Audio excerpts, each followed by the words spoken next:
3 tahun sudah gue menjalani gaya hidup plant-based, alias makan cuman tanaman, longgar tentunya. Sekarang gue mau ngasih update soal apa yang udah gue jalanin, apa yang gue alamin, apa yang gue rasakan, dan apa yang akan terjadi kemudian setelah ini. Anji Pragiwaksono.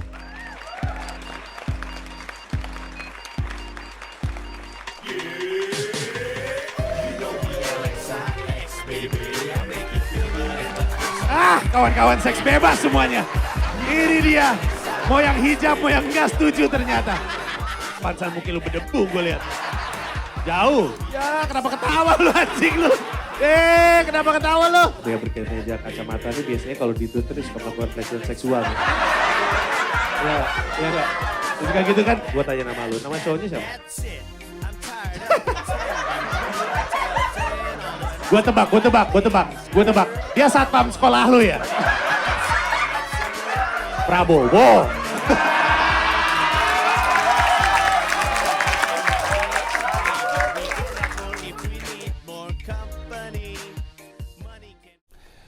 Nah, recap sedikit aja untuk yang nggak ngikutin. Tahun 2019, bulan Juni, gue pingsan di restoran di Bali, di depan anak-anak dan istri. Penjelasan dokter tidak terlalu memuaskan. Yang pasti terungkap bahwa kondisi fisik gue tidak sehat. Saat itu berat badan gue sekitar 96-97 kilogram. Gue waktu itu masih ngorok, terus masih makan normal aja kayak biasanya. Olahraga juga cukup rutin lah. Terus setelah itu gue berusaha untuk memperbaiki kesehatan gue.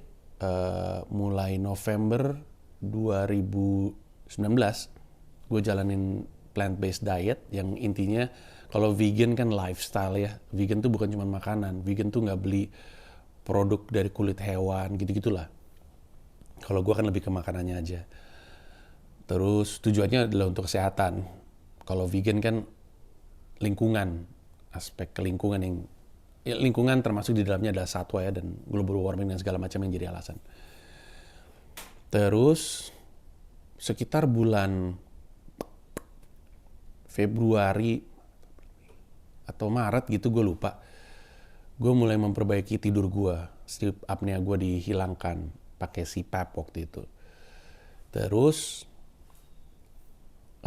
karena plant-based diet itu bikin inflamasi di sendi gue nggak ada, gue jadi lebih sering olahraga, tidur gue udah nggak sleep apnea lagi sehingga badannya nggak lelah, sehingga metabolisme tubuh lebih baik.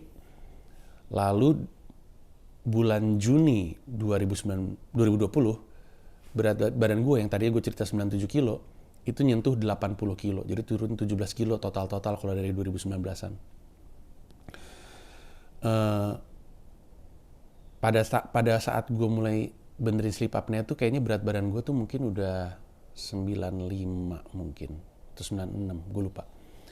Nah, jadi abis itu kurus tapi terus kuyu kan, orang-orang pada ngeliatin karena memang mungkin malnutrition.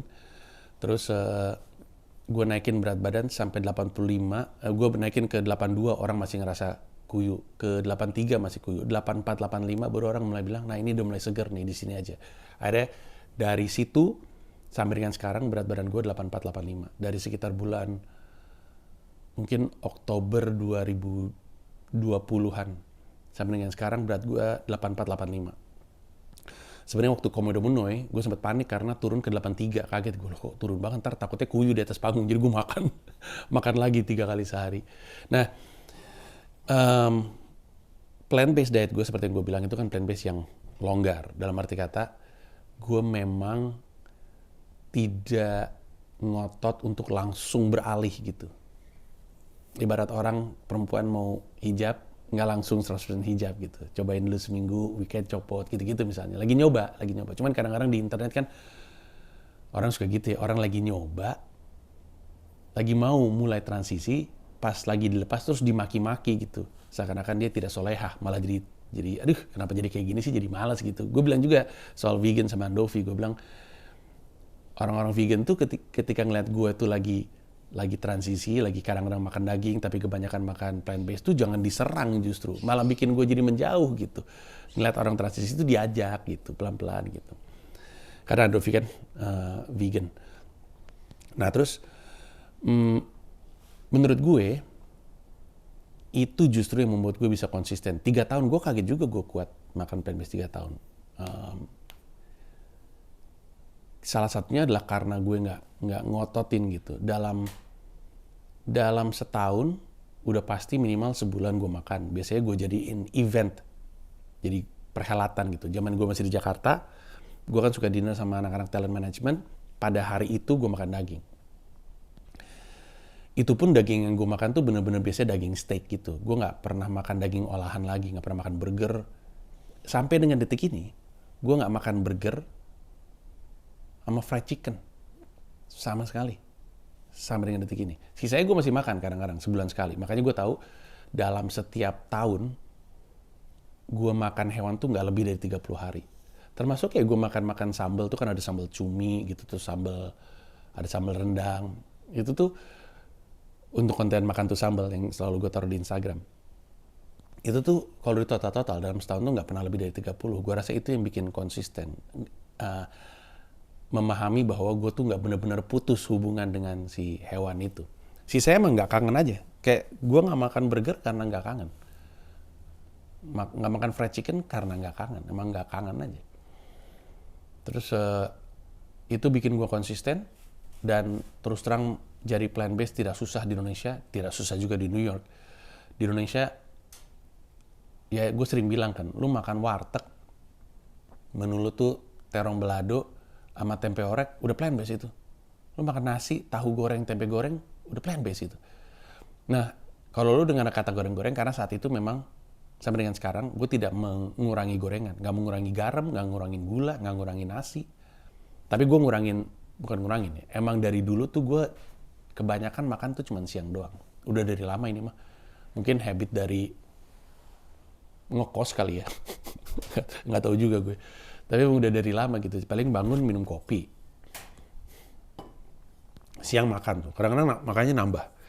Terus malam nggak makan, biasanya cuma ngemil doang, snack. Citato gitu-gitu, Lay's. Itu aja turun gue, berat badan gue tuh turun. Karena sekarang gue tahu bahwa turunin berat badan tuh sebenarnya sesederhana yang semua orang udah bilang. Tapi emang nggak pernah dilakuin aja sama orang-orang. Sebenarnya gampang banget gitu, beneran gampang. Intinya adalah kalori yang masuk lebih sedikit daripada kalori yang keluar. Udah gitu doang. Termasuk tuh kayak, apa namanya tuh dia tuh, intermittent fasting. Itu kan sebenarnya kan kayak puasa kan disebutnya kan. Tapi intinya adalah makannya tuh ada jendela makannya. Di luar itu jangan makan. Jangan mengkonsumsi apapun yang ada kalori tepatnya. Kayak air putih masih minum, karena kan air putih nggak ada kalorinya. Kopi kalorinya kayaknya kurang dari 5. Makanya banyak orang yang intermittent fasting atau yang lagi mau mencoba untuk menjalankan diet supaya nurunin berat badan. Menjalankan diet tertentu. Diet itu pola makan ya. Jadi bukan diet itu adalah kegiatan untuk menurunkan berat badan. Diet itu pola makan. Jadi ada orang yang menjalani diet tertentu supaya dia turun berat badannya. Biasanya memuat kopi di dalamnya. Dan kayaknya habit gue minum kopi di sarapan itu juga yang membantu sih. Karena untuk sebuah minuman yang kalorinya kecil, dia cukup bisa neken rasa lapar menurut gue. Dan itu aja. Makanya gue turun tuh karena kalori yang masuk lebih sedikit daripada kalori yang keluar. Gue makan cuma siang doang. Sementara gue pagi lari. Gue lari dalam kondisi perut kosong. Kalau benar-benar lapar, paling makan pisang doang. Habis itu lari. Tapi gue tuh lari dalam kondisi perut kosong. Jadi sebenarnya gue pikir-pikir tuh gue jalanin intermittent fasting tanpa sadar. Itu pun intermittent fastingnya longgar.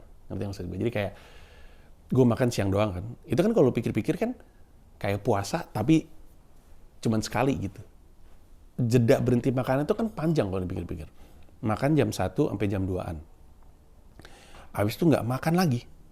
Terus aja. Kan sore, malam, tidur, bangun kopi, terus makan siang, terus gitu aja terus. Nah, tapi kalau gue gue ada snacknya gitu. Snacknya juga tadi gue bilang potato chips gitu-gitu, popcorn gitu-gitu. Nah, bahkan dengan yang kayak gitu pun jadi turun karena gue ada larinya di pagi hari, atau ada basketnya, ada bolanya, gitu-gitu lah, ada olahraganya. Di New York, gue jalan kaki tuh lebih, steps yang gue ambil tuh jauh lebih banyak daripada di Jakarta. Kendati pun di Jakarta gue sebenarnya naik transportasi umum. Banyak jalan kaki juga.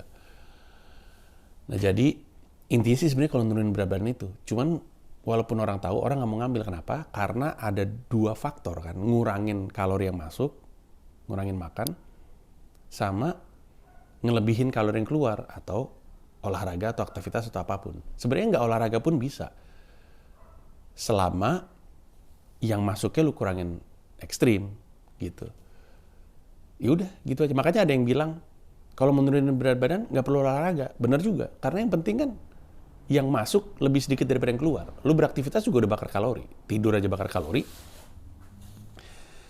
Nah, tapi gue harus akuin semua yang longgar-longgar itu justru membantu gue untuk konsisten. Intermittent fasting longgar. Bisa konsisten. Lama banget gue kayak gini jalanin. Udah lebih dari sebelum 2019. Plant-based longgar. Itu yang bikin gue konsisten. Di sini juga gampang. Di sini tuh makan plant-based, walaupun harus gue akuin lebih nikmat di Indonesia ya, tapi di sini lu masuk ke restoran sushi, ada menu plant-based. Lu masuk semua restoran juga ada menu plant-based-nya. Lu makan restoran burger juga ada menu plant-based-nya. Lu makan KFC juga ada, kok KFC? Iya KFC ada burger yang pakai daging dari Beyond Meat kalau nggak salah. Itu perusahaan daging plant-based. Lu ke supermarket juga semua ada menu-menu plant-based dan segala macamnya, gampang banget gitu. Tapi terlebih lagi sejak gue bawa sambal di sini, gue makan di sini plant-based juga gampang. Makan lalapan aja udah. Kayak ini misalnya contoh paling gampang ya, kayak misalnya lagi mesen menu Korea ke rumah. Kayak misalkan anak-anak dan Mila pengen makan daging gitu, Korean barbecue, kan mesen tuh. Pas datang, dia kan datang dengan sayur-sayur tuh. Nah itu makanan gue. Ada kayak terong gitu, gue taruh plus sambal, jadi kayak terong balado. Walaupun nggak sih sebenarnya. Tapi itu, terus gitu ada sayur. Kadang-kadang kalau lu mesen pizza atau pasta, datang dengan salad. Saladnya itu, gue jadiin lalapan gue untuk makan dengan sambal. Udah gampang lah pokoknya. Sejak ada sambal, makan siangku menjadi enak. Apalagi ada kiriman dari Indonesia kayak kentang kering gitu atau kentang balado. Gitu-gitulah, jadi lebih gampang untuk menjadi plant based. Sehingga konsisten. Itu pun memang ada longgar-longgar ya, kadang-kadang makan steak, kadang-kadang makan ikan, kebanyakan sih ikan sih. Longgarnya gue di ikan. Sushi gitu-gitu. Nah sekarang gue ada di kondisi fisik yang menurut gue ya, lebih prima daripada seumur hidup gue. Lebih fit, lebih seger. Walaupun banyak orang yang suka bilang, Bang balikin aja ke waktu gemuk kayaknya lebih seger. Padahal kan badan gue ya. Mereka nggak tahu tuh waktu itu tuh gue nggak bugarnya seperti apa. Secara fisik dan secara mental udah jauh lebih baik sekarang. Masih nyala.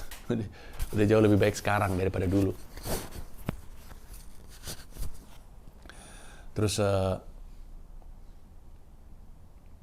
tapi gue mau mencoba untuk membuat perubahan dari sisi pola makan gue. Alasan utamanya adalah karena sekarang komitmen gue terhadap kesehatan otak. Jadi bukan cuman mental health, bukan cuman physical health, tapi juga brain health. Karena sebagai komedian, harusnya tuh gue invest ke otak gue. Komedian tuh sebenarnya cuma ngandelin otaknya kan. Otaknya mesti tajam terus, otaknya mesti encer terus, dan itu pasti berkaitan dengan makanan. Pasti itu. Udah pasti aja. Nah, gue tuh kan ini ya, memperhatikan banget LeBron James, bagaimana di usianya 38 kalau nggak salah, 37 atau 38, di musim ke-20-nya, levelnya dia tuh tinggi banget sebagai seorang atlet. Semua atlet, mau itu Giannis, Steph Curry, Isaiah Thomas, Barkley, Shaquille O'Neal, siapapun akan bilang yang paling mengagumkan dari LeBron James itu adalah kemampuannya dia ngejaga fisiknya untuk tetap prima supaya dia bisa main basket di level seperti itu. Conor McGregor aja bilang, saya waktu itu dapat info LeBron James invest sekian dolar untuk tubuhnya dia. Kenapa saya nggak gitu juga ya? Padahal kan saya yang badannya dipukul-pukulin gitu kata dia. Nah, terus kan gue mikir ya, gue kan bukan atlet, jadi harusnya investasi terbesar itu bukan di tampilan ini gitu. Tampilan ini mah persetan lah gitu. Gue pengennya fokusnya tuh ke otak gitu. Karena itu yang paling mesti difokusin. Orang suka bilang gini, Bang Panji kenapa nggak nge-gym?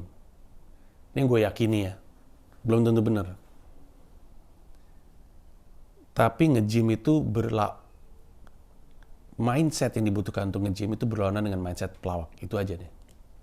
Agak susah untuk dipahami ya. Karena nge-gym itu kan bukan untuk kesehatan fungsi tubuh. Orang bilang, ya nge-gym itu kan untuk performa tubuh yang terbaik gitu. Gue yakin banyak orang yang nge-gym suruh adu main bola sama gue kalah. 2 kali 4-5. Orang yang main bola sama gue kaget. Semua followers gue yang ngomong sama gue ketika main bola sama gue. Kaget, main basket sama gue kaget. Nggak nyangka bahwa gue kuat main 2 kali 4-5 dengan selalu lari. Yang main basket juga, gue yakin siapapun yang main basket sama gue juga kaget ngeliat gue di usia 40 kayak gini, main basketnya masih lari naik turun. Yakin gue. Kalau performa tubuh, yakin gue dengan diri gue sendiri. Ketika orang nge-gym tuh karena pengen kelihatan keren. Itu yang gue yakini ya. Kelihatan badannya bagus, berotot dan segala macam ya. Nah, pingin kelihatan keren itu bertolak belakang dengan mindset menjadi komedian yang harus mau kelihatan jelek. Bukan karena ingin menjelek-jelekan diri, bukan. Tapi komedian harus mampu menertawakan diri sendiri. Harus mampu naruh dirinya untuk ditertawakan publik. Itu menurut gue kemampuan dasar menjadi komedian. Makanya gue bilang, lu gak usah jadi pelawak kalau lu gak punya kemampuan untuk jadi orang yang bisa menertawakan diri sendiri. Kalau lu cuma pengen ngetawain orang lain, ngajak penonton ngetawain diri mereka sendiri, itu bukan pengen jadi pelawak. Pelawak harus bisa bikin penonton ngetawain diri sendiri gitu. Lu cuma pengen kelihatan keren aja. Nah, argumen orang biasanya, tapi Kevin Hart badannya bagus tuh. Nah, Kevin Hart sejak ke gym jadi nggak lucu menurut gue. Beneran deh. Nih, 3 special Kevin Hart favorit gue.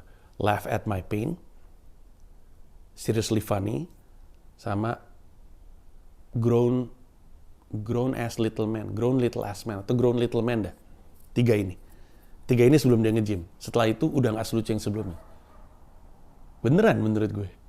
Beneran. Kalau soal dia lari, gue setuju deh tuh. Karena itu kan soal fungsi tubuh ya. Gue juga memang rutin lari dan harus terus lari di sini. Tapi ketika pengen kelihatan keren, cara pikir pengen kelihatan keren aja. Menurut gue tuh bertabrakan dengan mau kelihatan jelek sebagai salah satu kebutuhan menjadi seorang pelawak menurut gue. Setidaknya buat gue, kalau gue nge-gym itu untuk membuat badan kelihatan lebih bagus gitu. Buat siapa? Penonton komedi gue nggak butuh itu. Penonton komedi gue butuh gue ketawa. Butuh gue bikin mereka ketawa. Tapi balik lagi, gue tuh pengen otak gue lebih tajam. Jadi gue mau berubah dari plant-based diet. Mulai tahun ini dan seterusnya, entah sampai kapan, gue mau jalanin sesuatu yang disebut dengan Mediterranean diet. Yang sebenarnya adalah 80% plant-based, tapi plus ikan. Jadi gue dikasih tahu sama Radit waktu itu, ada satu nama orang, namanya David siapa gitu, orang Inggris, yang dia adalah dokter tapi fokusnya pada aging, soal proses penuaan. Entah itu performa tubuh, entah itu kulit, termasuk otak. Terus gue nangkep sesuatu dari dia. 2 hal sih. Salah satu yang bikin diri kelihatan awet muda atau menjadi awet muda adalah puasa, katanya dia. Sebenarnya bukan cuma puasa, tapi memberi semacam siksaan ke tubuh. Sehingga badannya, dalam tanda kutip, ini istilah dia ya, Gue lupa, nanti gue coba untuk kasih referensinya di kolom komentar, bukan kolom komentar, di caption, di deskripsi video. Dia bilang, tubuh itu organ-organ tubuh tuh mesti dibikin siaga terus. Salah satunya dia siaga adalah dengan dia mengetahui makanan tidak masuk terus, gitu kasarnya. Sehingga dia memperkuat dirinya, gitu kurang lebihnya. Tapi salah satunya adalah, untuk otak spesifik, diet terbaik. Jadi gini, plant-based, jalanin plant-based, itu nurunin mortalitas usia manusia. Jadi dengan hanya menjalankan plant-based, rataan usia lu tuh meningkat. Gitu. Jadi kemungkinan lu meninggalnya, misalnya nih, kalau lu makan kayak biasanya, lu meninggal di umur 60 gitu. Lu ngomong lu mau plant-based aja, atau bukan ngomong, lu mulai jalanin plant-based, itu tuh mortality rate lu tuh turun, yang berarti usia lu jadi lebih panjang, ke 64 atau 63 gitu misalnya. Tapi yang terbaik untuk kemudian otak adalah si Mediterranean diet itu, karena ada banyak yang dibutuhkan oleh otak, datangnya tuh dari ikan. Dan bukan cuma salmon sebenarnya. Jadi setelah gue nonton si orang ini, gue belajar banyak banget video, gue tontonin, podcast gue dengerin itu banyak banget terkait ini. Dan semua bilang hal yang sama. Untuk fungsi otak, Mediterranean diet. Mediterranean diet itu pokoknya secara umum plant-based ya. Tapi banyakin kacang-kacangan. Makanya gue ganti cemilan gue dengan kacang-kacangan. Dan semua kacang, nggak ada kacang yang lebih oke dari yang lain. Terus dia bilang nih, banyak orang bilang, buah-buahan tuh tidak ada studi yang menyatakan dia punya dampak yang baik terhadap otak, kecuali berries. Jadi strawberry, blueberry, katanya blueberry paling oke. Strawberry, blueberry, raspberry, apapun lah. Pokoknya berries itu bagus untuk otak. Plus omega 3 yang dari ikan. Nah, karena komitmen gue untuk kesehatan otak, bukan cuma tubuh, gue mau geser ke Mediterranean diet. Di sejumlah video dan podcast yang gue perhatiin, itu berjam-jam tuh. Mungkin total ada kali 10 jam gue konsumsi. Habis rata-rata videonya itu sejam, seminar 45 menit gitu. Kalau yang di YouTube ya. Itu tuh rata-rata bilang bahwa selain menghindari processed meat, artinya kayak burger, sosis sih salah satunya, itu kan udah nggak jelas tuh dijadiin satu. Selain menghindari itu, menghindari minyak, menghindari keju sebenarnya, mengurangi keju, ngurangin coklat. Itu sebenarnya menjalankan plant-based diet plus ikan, itu udah bagus untuk kesehatan otak. Nah, gue butuh banget itu. Gue kadang-kadang ngeliat video gue sendiri di YouTube aja, kenapa lu salah ngomong tapi lu nggak sadar ya gitu. Mungkin di video ini juga ada. Tapi mungkin karena ngantuk sih, gue rata-rata bikin video pagi-pagi. Tapi gue butuh itu. Gue butuh kesehatan otak dan gue mau jalan ke sana. Kita lihat aja. Karena bisa makan nasi juga, walaupun disarankannya makannya ini ya, beras merah, beras hitam. Tapi gue stoknya masih banyak beras putih, jadi gue habisin itu dulu aja. Tapi kan gitu, berarti gue meninggalkan plant-based, toh selama ini plant-based longgar, dan geser ke Mediterranean diet. Dan itu pun gue mau bikin longgar, karena gue percaya itu akan membantu gue untuk konsisten. Sebenarnya Mediterranean diet lu boleh makan daging, tapi sedikit aja, sekali seminggu. Terus bahkan di Mediterranean diet, seperti namanya itu kan sebenarnya kan diet orang Mediterranean zaman dulu gitu, yang bikin panjang umur. Bahkan disarankan minum anggur. Entah itu dia ngasih taunya apa ya. Bukan cuman grape, tapi apa gitu, gue lupa ada jenisnya. Tapi disarankan minum wine segelas 2 gelas sehari. Jadi ya kita coba aja. Dia juga bilang, ada satu orang nih, satu perempuan yang ahli, dia bilang sebenarnya ikan tuh ikan apapun, tapi gini, banyak kan bilang kan ikan salmon, tapi dia bilang sebenarnya kalau lu khawatir dengan apa ya, zat besi atau apa gitu, bahan-bahan kimia yang ada pada ikan, jangan makan ikan gede, makan ikan kecil. Karena ikan gede makan ikan sedang makan ikan kecil. Di antara proses itu ada banyak si bahan-bahan kimia tersebut. Kalau mau makan ikan kecil, karena ikan kecil makanannya plankton atau apa gitu, gue nggak jelas gitu. Jadi sebenarnya intinya makan ikan apapun sih, menurut gue ya, makan ikan apapun, dan boleh makan cumi juga, boleh makan udang juga, boleh makan clams juga, pokoknya laut lah. Ikan kecil berarti teri nih kita makan. Tapi gue sih nggak sabar pengen nyoba dan ngelihat dampaknya terhadap diri gue. Jadi kita cek lah seperti apa. Itu aja dari gue. Makasih banyak. Kita ketemu di update berikutnya. Bye-bye. Terima kasih banyak udah nonton video ini sampai akhir. Mau mengingatkan saja bahwa seluruh video gue stand up di New York City bisa lo akses dengan menjadi member YouTube gue. Ada 3 level, ada yang Rp30.000, Rp125.000, ada yang Rp1,5 juta. Masing-masing punya manfaat sendiri-sendiri. Tapi yang pasti, dari yang Rp30.000, lu udah bisa akses semua video stand up gue di New York City tanpa disensor, tanpa dipotong, termasuk video-video yang sebelumnya. Terima kasih sekali lagi.